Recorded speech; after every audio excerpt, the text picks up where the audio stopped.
Goedemiddag meneer, KLM 713. We're passing flight level 137 for flight level 900.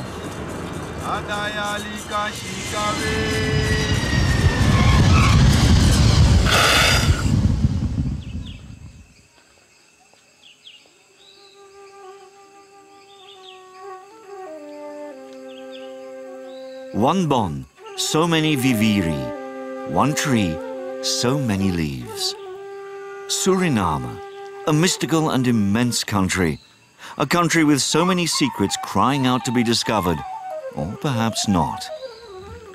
Suriname consists of 80% of tropical rainforest, situated in the largest district, Sipaliwini. This is also the home of the Central Suriname Nature Reserve, which is on UNESCO's World Heritage List and is one of the most unspoilt parts of the Amazon region. It would appear from historic finds that the first Indians came to Suriname around 10,000 years ago. Since they were the original inhabitants, nowadays they're known as the indigenous population. It's hardly surprising that Surinamers talk of their tropical rainforest as the beating heart of the Amazon.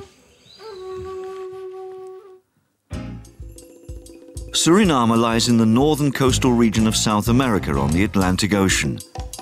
To the west, it borders on Guyana, to the east on French Guiana, and in the south on Brazil.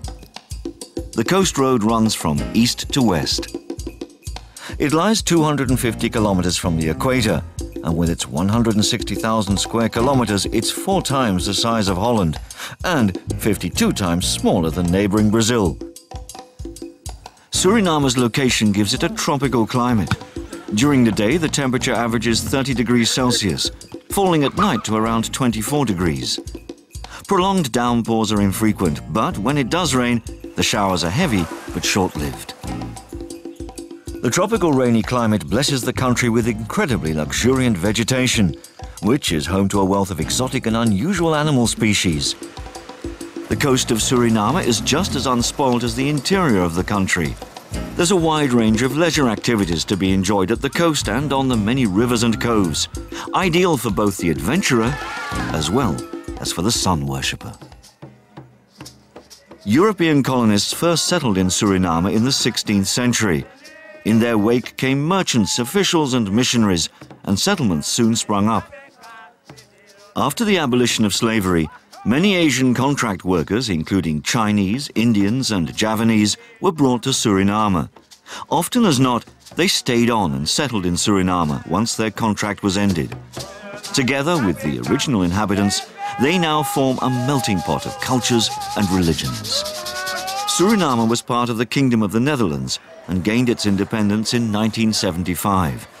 Every year on the 25th of November, the Surinamese gather at Independence Square to celebrate the occasion. The nearly 500,000 inhabitants of Suriname find it the most normal thing in the world to be part of a multi-ethnic, multicultural and multi-religious society. The coffin bearers pay their last respects to the dead by misleading the evil spirit, by dancing their way to the graveyard, even taking detours so that the evil spirit can't find its way back again.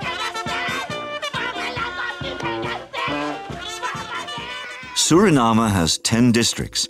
At the mouth of the Suriname River lies the capital Paramaribo, in the district of the same name. The name Paramaribo probably comes from the name of a former Indian village, Parmurbo. In the 17th century, Dutch merchants built a trading settlement here that has grown to become the Paramaribo of today. In spite of its fortifications, the Dutch were unable to prevent Paramaribo falling into British hands. The Treaty of Breda, signed between the Dutch and the English, led to New Amsterdam, the New York of today, being handed over to the British, while Suriname became a Dutch colony. Can you imagine what Paramaribo would have looked like today if the treaty had never gone through? UNESCO has placed Paramaribo's historical town centre on its World Heritage List. The typical buildings are a wonderful melting pot of Dutch architecture down through the ages, with traditional materials, influences and building techniques. Naturally, the best way to really get to know all about the town and its history is to simply take time out and and discover it for yourself. You'll be struck by how much effort the Surinamese put into conserving the town centre. The stones used to build these historic buildings were once used as ballast by merchant ships. You can find out more about the country, its people and the history of Suriname in the Surinamese History Museum at Fort Zeelandia and in the Open Air Museum of New Amsterdam. In 1955, the first stone was laid for the building of the new office of the Hollandse Bank Unie. Built by the architect Nagel, nowadays it houses the offices of the RBTT Bank, the former ABN AMRO Bank. Nagel was one of the prime movers in the development of the town, in which many wooden buildings were replaced by those in stone. His designs have played an important part in the changing townscape of the current town centre.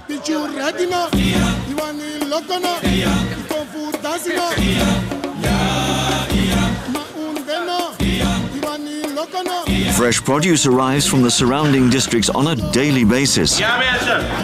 There's a wide choice of vegetables, fruit and fish in Suriname.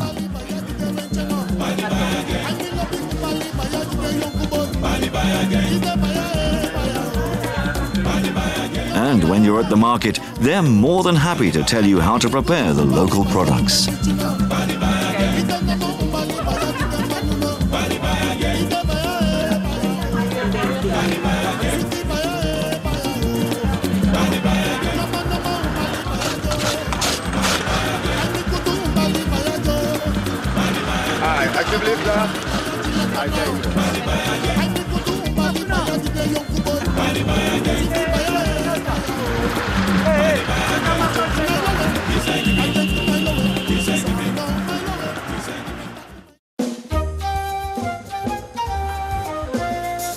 And in the unlikely event of your needing a doctor, Suriname has excellent health care. There are various hospitals and dialysis centres, and the majority of doctors speak both Dutch and English. You'll also find everything at a chemist's that you'd expect to find at home. It's really not surprising that more and more tourists and travellers opt to visit Suriname. After all, the quality of life is good in Suriname. The people are friendly, and there's a good standard of medical care and education. The cost of living is probably lower than what you're used to. As a non-resident, you also have the opportunity to buy property in Suriname. Arlene works at Pre-Sun Housing International.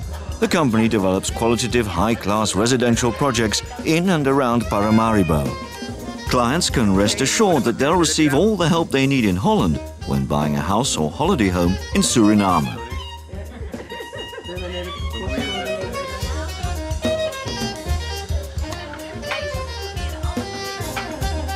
Housing International can also help looking after your house as well as with the renting out of your new home.